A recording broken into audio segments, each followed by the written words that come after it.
Hello. Hey, how's everybody? Doing good? Good. Let me get a LaCroix real quick.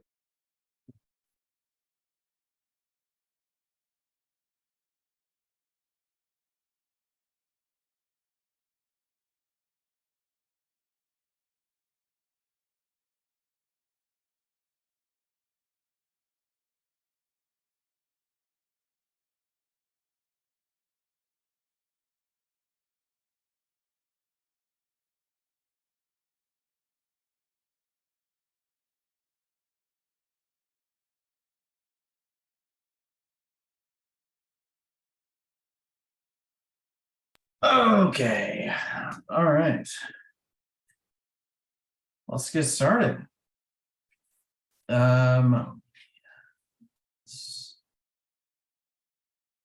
Okay, so we're gonna mess around with databases today. But before we do that, let's get our old whiteboard open. Oh, cool. It has our old board still. Okay. Okay, so we talked about this model here last time. So web browser is where we've done most of our work, where we do our React, our HTML, our CSS. And then we've got the server, which we kind of for the first time wrote some, I mean, we've written like server, like if you run something in Node in your terminal, that's like server side code. But a server is usually referred to as something, well, we refer to it, you'll hear like, there's a bunch of servers running somewhere, in like a big rack of computers somewhere, that, someone's got a big old like warehouse full of servers. That can be running like backend code. That can be running backend code, but oftentimes people will refer to a server as something that's like serving content, like it's listening on the internet, waiting to serve content to you. And so we also refer to that as an API, like a RESTful API, though again, API is like this term that people use all the time to mean so many different things. It's kind of frustrating for a beginner programmer. But we wrote our first like RESTful API last class with Next.js, where we were responding to GET requests and POST requests. And so we learned how to write our own server really kind of for the first time. But we were using sort of like a fake database. And so we're going to talk about a very popular database that we'll use, which is MongoDB. That's where we store information. So we need, you'll log into, I was going to say Twitter. You'll log into Facebook and, you'll post content and then you'll like close Facebook and you'll come back to it on a different device a few hours later. And that content is like on that other device. And so like it was persisted into a database, from between that hour after you posted it on your phone and then you open it on your computer like an hour later, like that was persisted in a database and like didn't go away, and it's not like in memory somewhere on a server that's like continuing to run. It's like persisted. So like if for some reason the server crashed or something, or it got restarted or they updated it with code, like that data is persisted. It's like it's very similar to like if you download a file to your computer, it's like on your hard drive. It's not like in your RAM, it's on your hard drive. And so a database stores stuff like on a hard drive. And so like if the computer restarts or whatever, if it loses power, it's still there.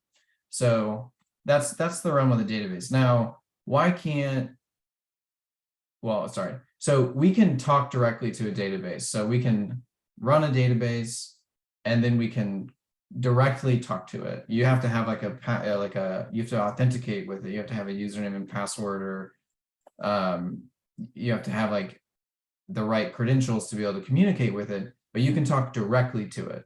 So I can like log into the database and talk to it and query it and put information in it. And most people do that nowadays through a GUI. So you guys downloaded Compass, which is like a GUI for making it easy to talk to a MongoDB database. So you can like talk to it directly. Now, so you would think like, well, maybe you could just from the browser, like you could write React code that would just talk directly to the database. And we don't ever do that.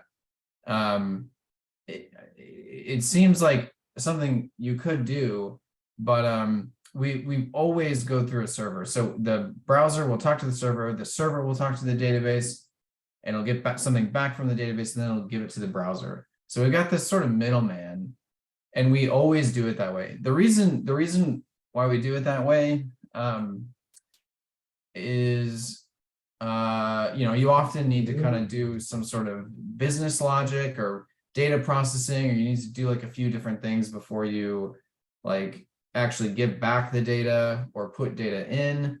Like, whenever you create an account with something, you'll need to like you'll need to like create the user in the database, but also send an email, like a welcome email. All right, there's like a bunch of other actions that might get kicked off whenever you're wanting to add somebody to like set it up an account for somebody. But really the big reason is like permission and authorization and stuff like that. Because like you as like when you're in the browser, the server is the thing that's like saying like is like figuring out who you are and saying what you're allowed to do, and like all the roles and permissions are controlled by the server. And so it's like, okay, it's this person talking to me, they're allowed to do this thing, and so now I'll insert that data into the database. So there's always this sort of middleman between like the phone and the web browser and then the actual database, and that middleman is the server. Okay. But you as a developer will often talk directly to your database, potentially, if you just want to like see data that's in there. So yeah, okay. Any questions before I just jump into a database?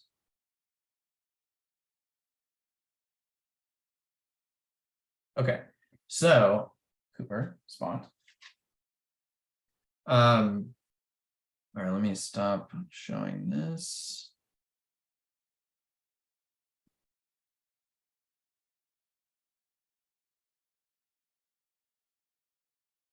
All right, so you can run a database on your computer. So like we can run a local server on our computer. It doesn't have to be deployed or anything like that. And so we can run Mongo on our computer, but it's a little bit easier to just set up a free account with what's called Atlas, which is this like hosted MongoDB provider. And like that's what a lot of if I'm actually trying to deploy an application to production, so I would need like a deploy database. Like we use Atlas at work. So like that we'll use it for production, but you can also use it for local development as well. So you can go to MongoDB Atlas. And this is another one of those things I was talking about, how like Vercel is that company that manages Next.js. And so there's like the open source platform, which is Next.js, but then there's like a company that makes it easier to deploy that thing and charges for it. And that's the same thing here. So Atlas is this company, but it also manages the open source software, which is MongoDB, like the actual database code. So you'll see that a lot. So that's what's going on here. So you can try for free. So that's what you guys would have done. I already have an account, so I can just kind of sign in, and then I will use well, actually, I think I could do.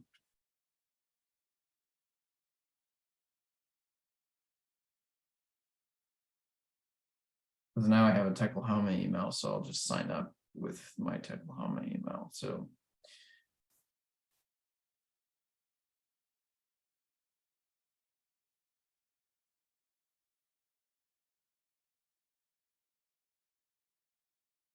I think that's right. Just double check real quick.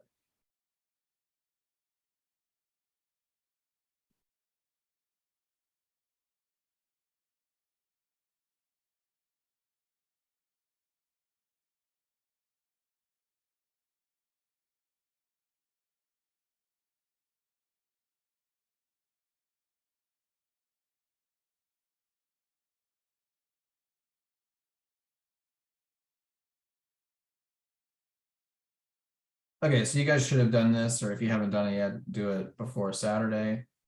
Stop screen again.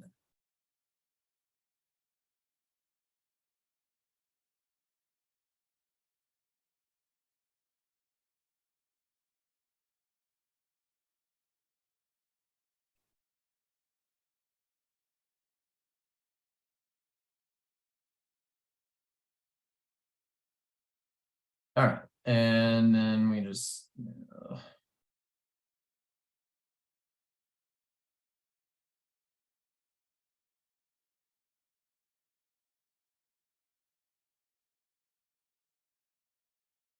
boo boo boo boo boo.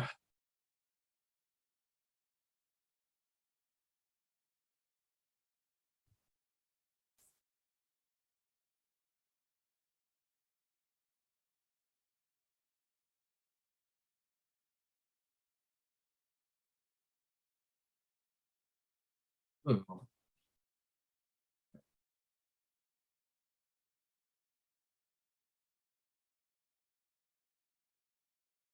Okay, and then so it's asking us to deploy a database, and we want to do this free one. You can choose your provider if you want to. So there's AWS, Google Cloud, and Azure are like, yeah, if you want to deploy something, you're typically picking one of these three things. Now you don't have to use those to deploy stuff, but they like dominate the market. So, and then you can choose like what zone you want to be in, which you normally don't need to worry about that, but like if for some reason you like the closer the database is to you and the closer the server is that's running, like the faster it will be, because like it's got to go through the internet, which is really fast. It's like the speed of light, but still like you know, we want our stuff to be as fast as possible. So if you're serving people in the United States, then you may want to have like multiple servers, like on the East Coast, West Coast, Midwest, and then you'll want your database kind of distributed in that same way too. But that's normally not something you need to worry about, unless you're like at a big company that's got like a lot of users and you're managing this kind of stuff. But usually, as like a junior dev or mid-level dev or even a senior dev, you usually don't have to think about this stuff. Usually there's like a whole deployment team that would do these kind of things. Then we can change the name of our cluster if we want. So we'll call that or we'll call it OK Coders. All right, so now we'll create this cluster. And then this is a username and password for me to be able to talk to the database. So it's kind of giving me a username of Zach Mays. I'm just going to change this to OK Coders. And then it's auto-generated a password for me. And then I can create that user. So this is the user that I will use to talk to the database. Did I copy that password? Shoot. Okay, so that's the password. Let me just paste this in here for now. Normally, you would not want to share this password with anybody, but this isn't any sensitive data. All right, so that's the username and password I'll use to be able to talk to the database. There's also some nice security things that can happen where you can like limit who can talk to the database by IP address too. So like only I would be able to talk to it. And then you can like add the IP address of your server. And so it's already added my IP address, which is good. So I'll be able to talk to it, but nobody else would, even if they had the username and password. Okay, so now it's setting up this database for us. So now we've got, so Atlas has deployed, like spun up some servers for us in AWS and is like deploying MongoDB to it and like running MongoDB. And so MongoDB is a program that listens on the internet as well. It's similar to a server, but it's listening on the internet for requests to get data or insert data or update data or delete data. And we can connect to it and talk to it. But when the request that we make to it, it will then like persist those changes to a file system for us. So there's also like a storage mechanism here, and it's setting up that storage for us too. So it'll take a second for this to spin up. But in the meantime, we can then open up Compass, which is another program provided by MongoDB. And it allows us to, so you should have installed Compass as well. And it's the GUI I mentioned that makes it easy to talk to databases. So you can see I've got like a bunch of different databases for different projects that I've worked on kind of in here in my recents. If you run MongoDB locally, which I do for projects I work on, then you talk to it through localhost. So you'll see like, we use localhost 3000 to talk to our server that's spinning up our project. And you can do that same thing with Mongo, but it's not HTTP, the protocol, it's the MongoDB protocol. So it's a different, like, it's not HTTPS. So this is the first time we've ever seen like a URL that's not HTTPS because we're using a different protocol, but it is localhost is the host. And then the port is 27017, which is like what MongoDB uses by default. No good reason for that other than just convention. Now we don't want to talk to a localhost database. We want to talk to this OKCoders one, which is still spinning up potentially. I'm not sure. Okay, all right. So now it's up, our database, and we can click connect now. So we click connect. There's a bunch of different ways you can connect to it. So like eventually we're going to connect to it from our server, like from our Node Next.js app. But for now, we want to connect to it with Compass. So you can see Compass is one of those options. And it's trying to be helpful here to tell us to download it. If we don't have it, you don't really need to do this. But then it shows you, okay, here is the URL you should use to connect to it. And notice it's like embedding our username and password in the URL. And then it's got this like plus serve here, which just means it's like a deployed version. You don't need to worry about that though. Okay, so I can copy this and open Compass, paste that URL here, and then I just need to put my password here. And so I pasted that here.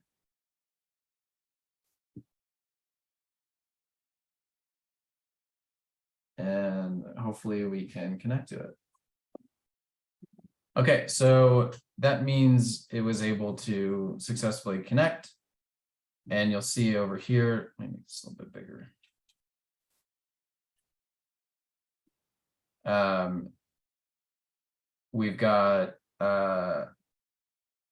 We've got two different sort of databases over here, and you typically don't need to worry about these two. You typically make your own. So let's see, let me add.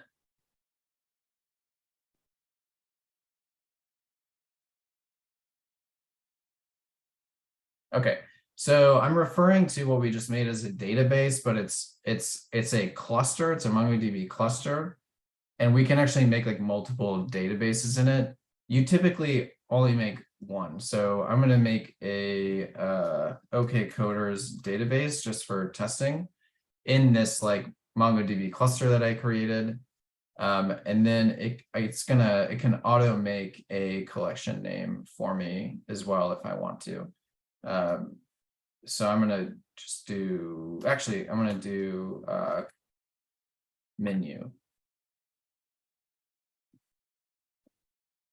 Okay, so we've got the OKCoders database, and then there's a collection inside of it called menu. Okay, so we typically, for our apps, we'll have our MongoDB cluster, then we'll have a database within there. And then from there, you'll have many different collections, and collections are synonymous with tables in the SQL world. And the collections are basically groupings of common data. So for our coffee shop, we have a menu collection. The menu collection will hold all of our menu items. We also might have a order collection that would hold all of our orders. What else might we have? Well, okay. In the case of Goodreads, for example, like the book website, the collections you might have there might be authors, and then books, and then users, and then those users would have certain collections like books that I've read and books that I want to read. And so there's just like this organization of data based off like whatever thing you're trying to model. So if we we're making X, the new version of Twitter or whatever, what are some of the collections you think we might have for that? What's like some of the data, and what's some of the like models, or what's like some of the entities that are involved in that application? Users and posts and maybe pictures. I don't know if that would go in the database. I think it would. Yeah, so users for sure. Like almost every app has a users collection, right? But then beyond that, there's like whatever the thing does, you know? And so it's kind of intuitive. I don't know for sure what their collections are there, but yeah, there's probably definitely a tweets collection. And man, probably all the data, all the like programmers there are probably so pissed because now they have to like rename everything. You know, like now there probably was a tweets table and it's gonna stay that way. And like, but someone's gonna want to rename it because it's annoying, but renaming stuff is like a huge problem. And so anyways, so like there's a tweets table and that would have tweets in it. And then there's like, you know, the users table, but then they follow people, right? So there's probably like the follow table, following table, like, you know. So anyways, if you think about any sort of app, you can kind of think through like, well, I wonder how they modeled their data.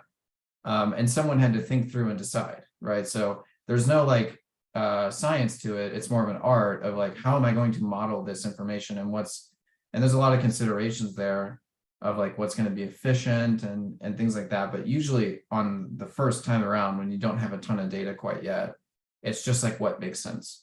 So if we're trying to model the data for our coffee shop, menu makes sense, and then probably orders make sense, and then potentially like a shopping cart would make sense, because you typically want to persist someone's like shopping cart, because you know they may decide they don't want to buy it and they close the app, but then you want them to buy it. So when they open up the app again, you want to be like, yo, this was in your shopping cart, you should buy this, right? So we have a shopping cart. So anyways, you kind of decide how you want to model your data.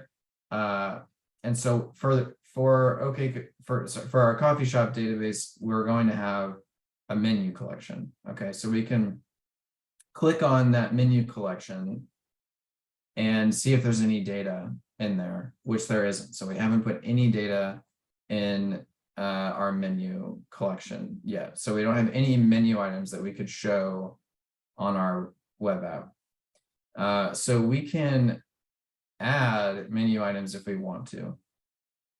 and we can do that directly in the database if we want to. Now typically you would be doing that through your application, but we want to kind of play around with this and see what it's like. And so we can just insert data directly into the database. So I'm going to do add data. You can like import, you can see it's telling you right here, you could import like a JSON file or a CSV file if you had like a bunch of data you needed to import. But we can also just kind of manually insert a document. And you can see it's doing something kind of funky here, but this should look like JSON to you. It should look like an object, and it is. So like what we put in MongoDB is JSON.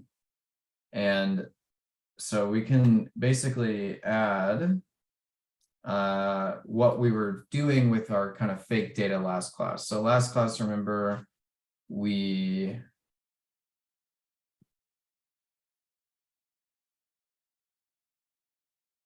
had our fake database, our fake coffee DB, and we were adding items to it, our menu items, and we were hard coding an ID, but the attributes of those menu items was name, price, and description. So I can actually just copy this.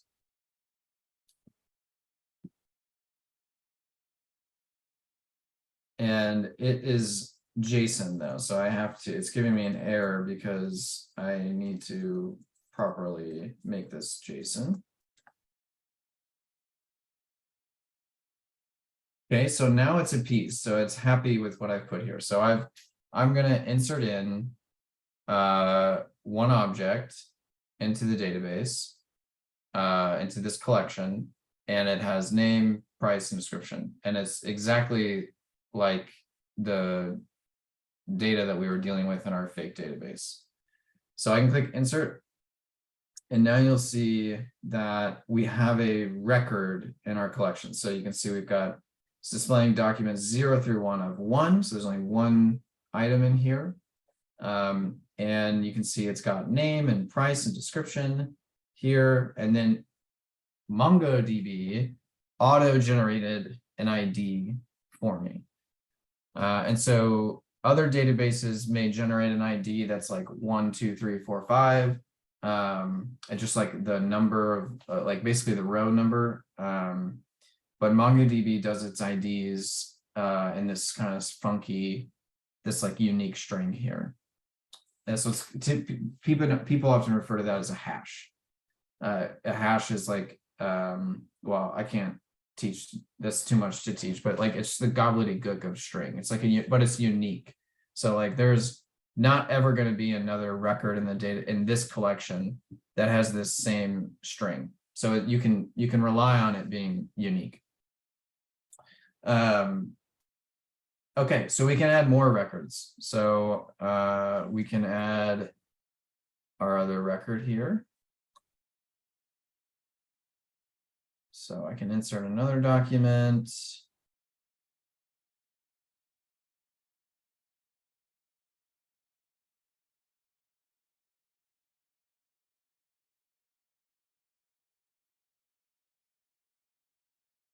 Okay, and now we've got 2 records in our database. You can see it generated a new ID. The beginning of it is going to be pretty similar because there's like a time-based kind of component to this, but you can see that ending 4 characters are different: 7824, 7826. All right, so we have 2 records in our database.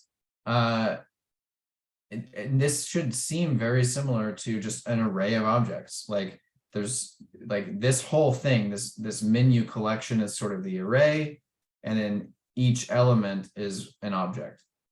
And that's what's really cool about MongoDB, is like it's so similar to the way that we store information in our code, but just like in a persisted way that can scale to a ton of data. You can put millions and millions of records into MongoDB.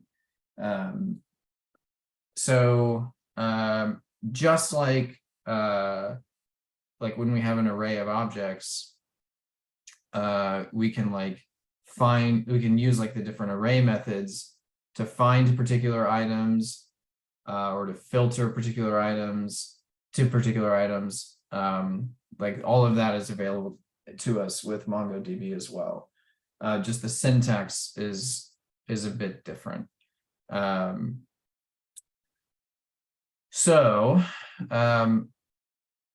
database provides what people refer to as CRUD. And that stands for create, read, update, and delete. So MongoDB provides all those different operations to us to be able to do. So I just did create. So I just created 2 documents in the database. And we are in this GUI, it's actively reading it for us as well. So like it's displaying the 2 records in the database for us, kind of just automatically through the GUI. We can also update documents.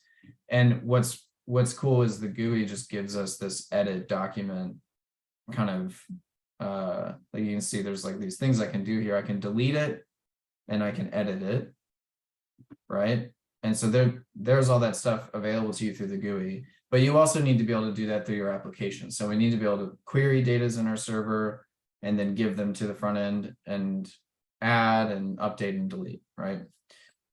So creating, updating, and deleting is pretty straightforward.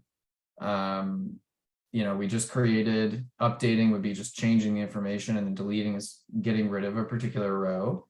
But on the read side, the database has a ton of functionality, like a ton.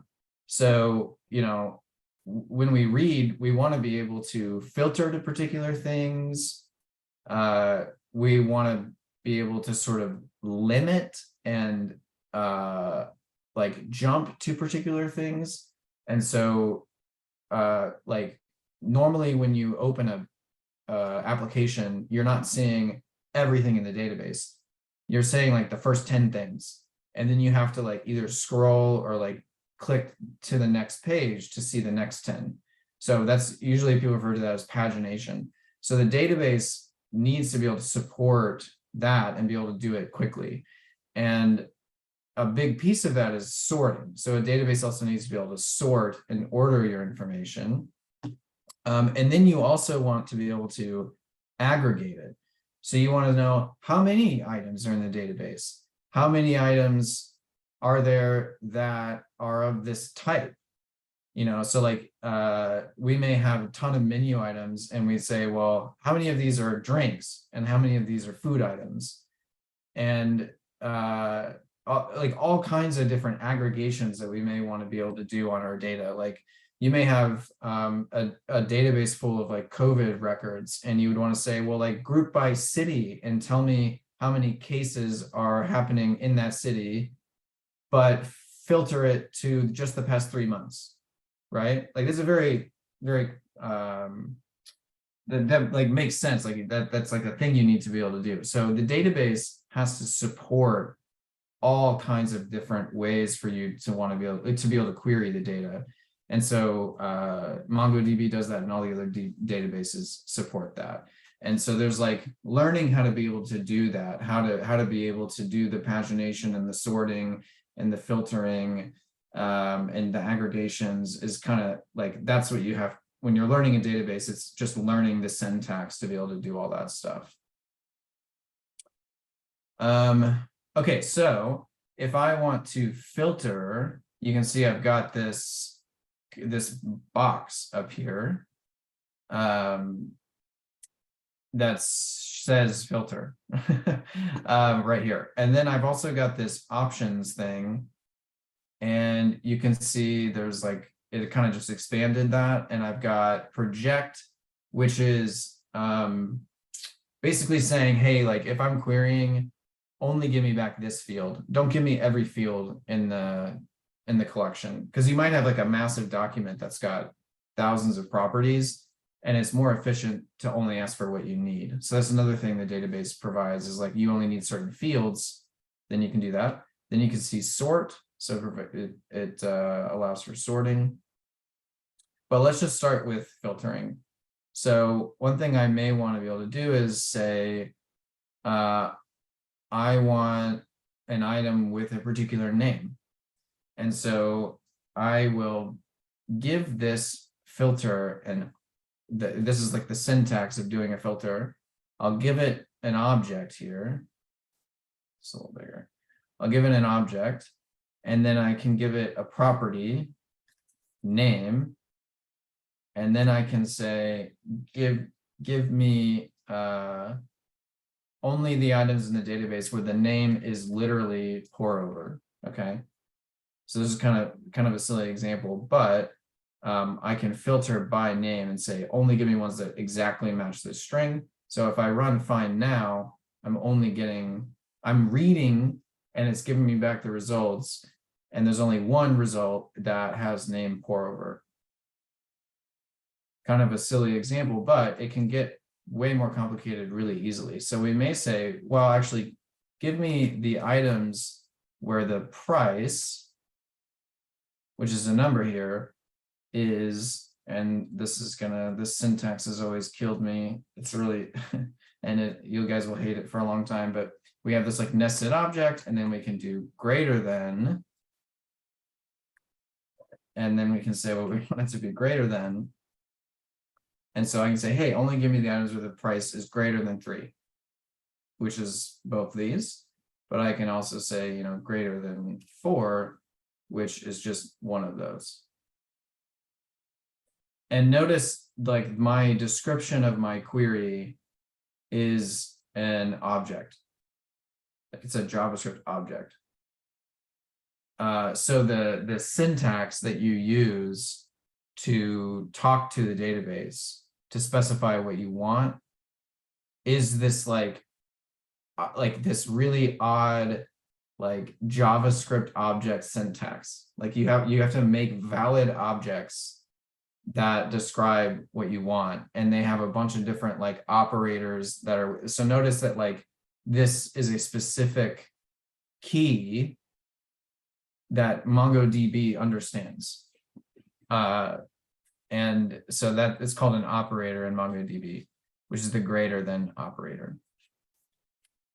And so you'll see to learn all this stuff, you read the MongoDB documentation. And it shows you all this stuff. So you can look up, MongoDB documentation, MongoDB docs, and then we can do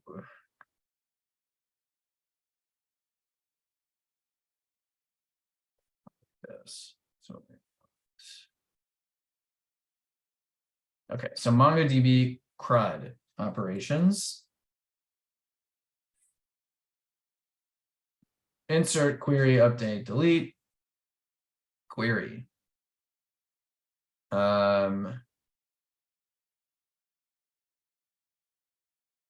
You can see it kind of showing you how to do this in Atlas.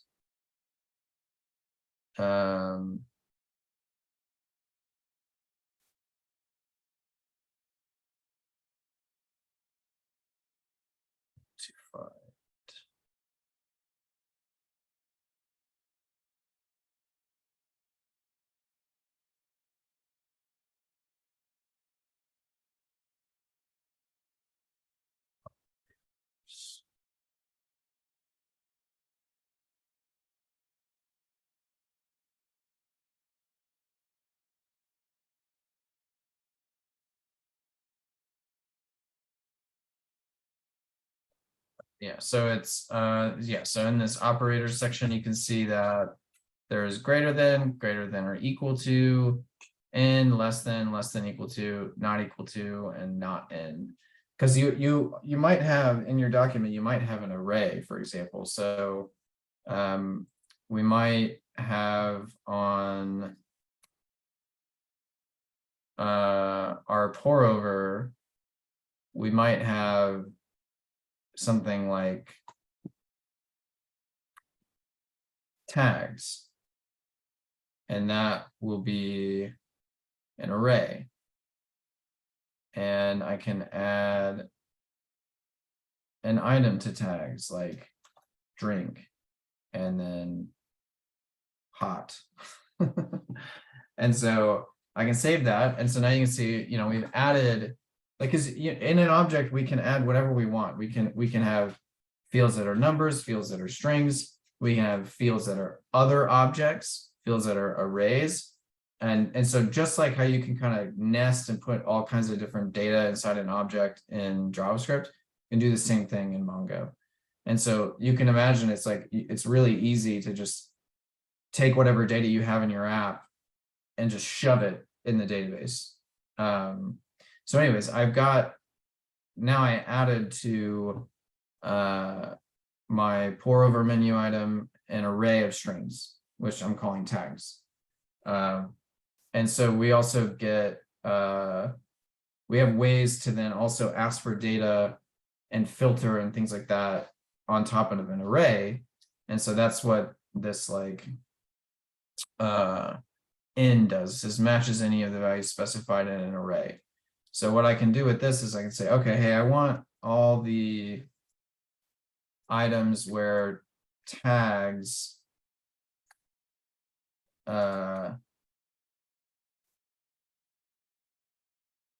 has drink in it.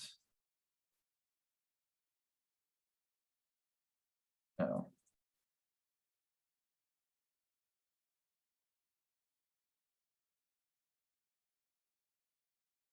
So you see, I'm getting this. Actually, I don't think we need to do this. I think we can just simply do. You just give me where tags has drink in it. I think it just supports this by default. Yeah. So you can see, hey, like tags is an array, but give me any of the objects in this database that has at least drink as one of its tags, is what this filter is doing. Is it case sensitive? Yes. Yes, but you can make it not case sensitive. And that is a very funky syntax that I hate. It's like this, I think. I'm trying to remember. Oh, is it like regex? Yeah, unfortunately, yes.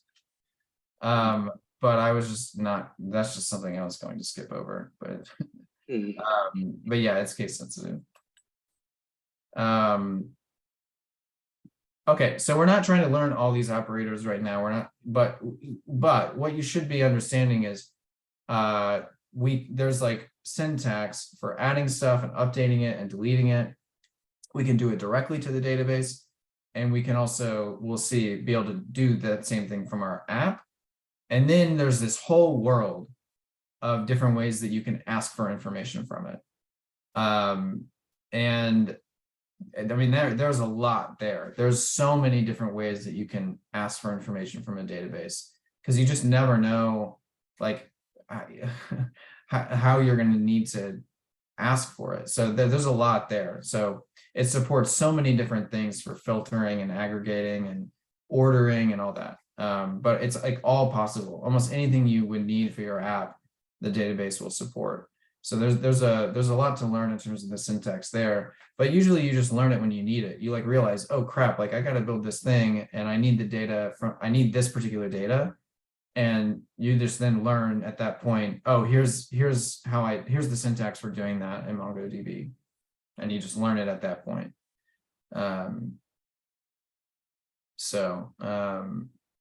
Yeah, any questions here?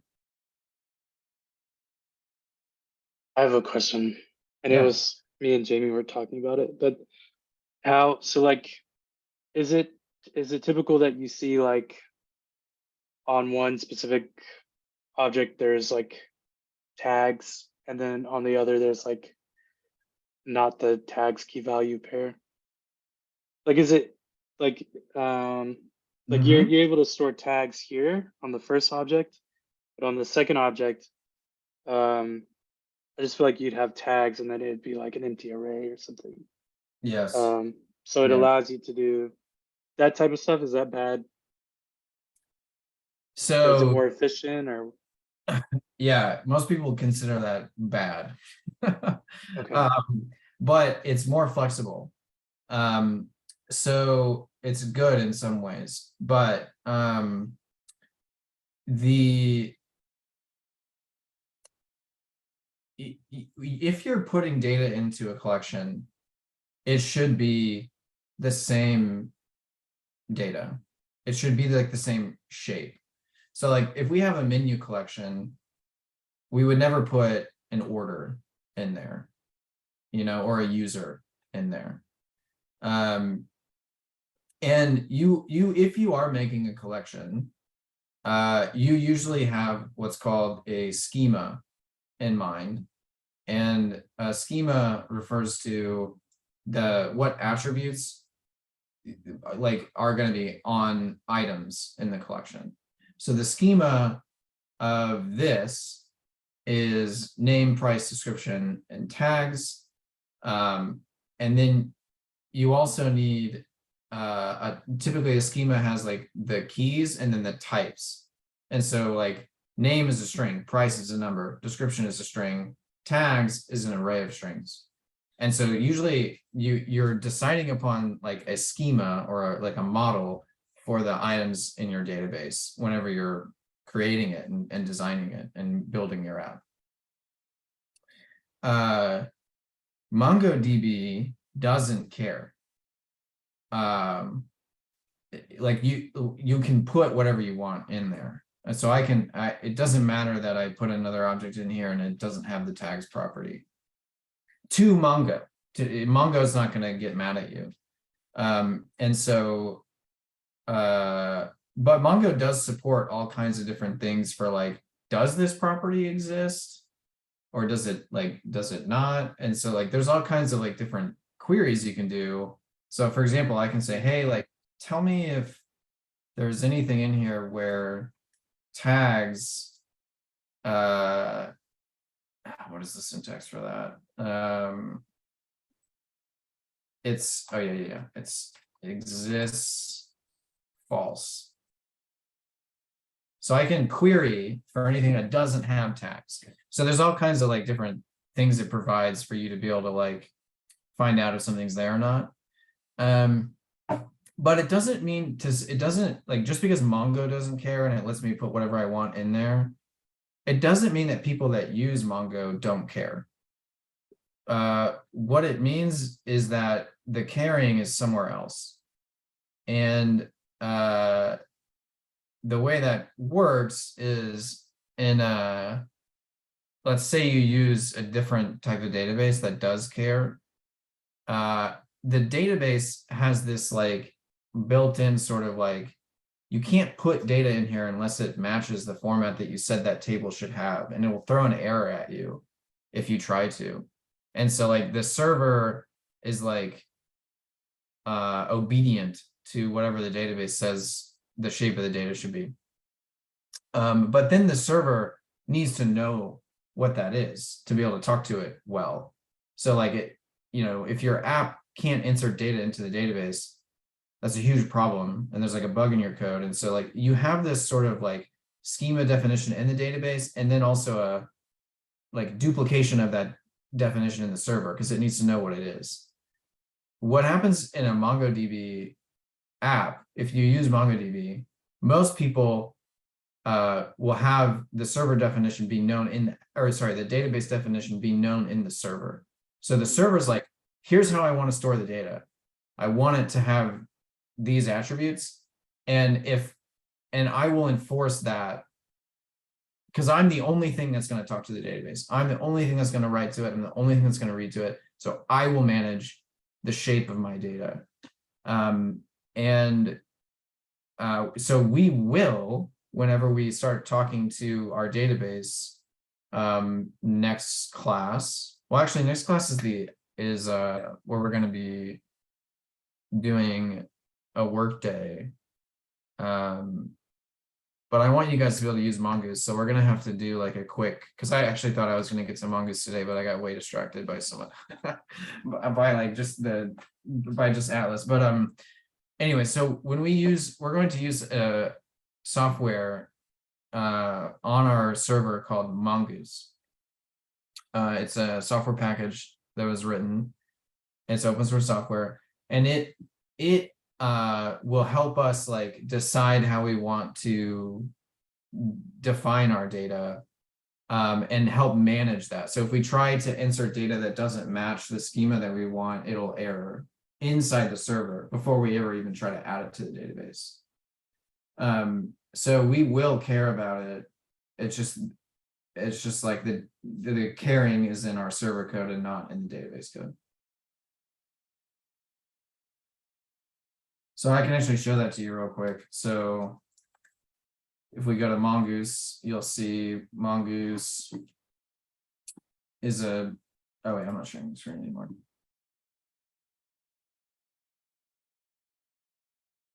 So here's Mongoose. And yeah, you can see elegant MongoDB object modeling for Node.js. So this is a pretty popular library that people use. It helps us connect to our database, but then it also helps us model our data. And you can kind of see in just their like really quick high-level overview here, they do this mongoose.model cat, which is actually the name of the collection. So this is sort of saying, hey, I want to make a collection. I'm going to call the collection cat. And then everything in there is going to have a name, which is a string, and that's it. Should be no other properties. So this is a very basic model, right? But you basically have like a table full of cat names, and that's all you would be allowed to have unless you added other properties here. And so this gives us this cat thing here that allows us to add records to our database. The syntax is kind of funky because this is what's called like a class newing up a class. We're not going to learn about classes, which is this whole other programming language concept that isn't as popular in Node as much anymore. But essentially, to make a new record in the database, you say new cat. So it's going to make a new record in the cat collection, and then you pass it the data that you want. And so you just pass it name. And so this will insert a document in the database with that name. And then you have to call save to actually trigger the like, and notice this is a promise. So save dot then, because like your server is going to make, it's going to make it like an internet call. It's not using HTTP, it's using that MongoDB protocol, but it's like the same, like it's supposed to go through the internet tubes, right? So it's going to send that request to add that record to the database. The database will add it and then tell it did it successfully. And then, so there's an asynchronous part of the code there to talk to the database. But then, you know, this is saying, hey, we added the record successfully. So all this code right here connects to a database. Notice it's doing localhost in this case, but we would give it our Atlas URL, but that's connecting to it. And then we're saying, hey, let's make a collection, and here's the schema of the collection, and then let's add a record to the collection. So just these 1, 2, 3, 4, 5 lines of code, we've connected to the database and defined what should be in our database and added a record to it.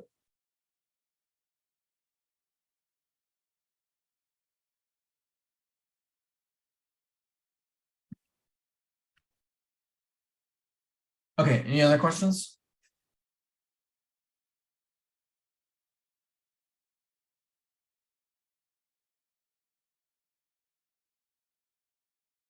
Okay, sweet.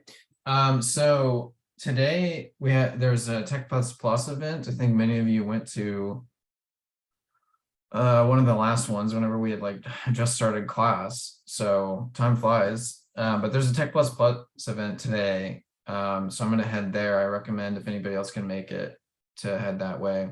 It's at Dunlap Cotting, which I think is where it was the first time we all went. But I'll send the homework in Slack, and then Saturday's our working session day, but I want us to work on like talking to the database through our code with Mongoose. So we'll have to spend like the first hour of class learning a little bit of Mongoose, and then we'll start doing that. Okay. All right, hope to see some of you at Tech Plus Plus. If not, then I'll see you on Saturday. Thanks. Appreciate Thank ya. you. Thank Thank you. you. Yeah. Thank you. Thank you.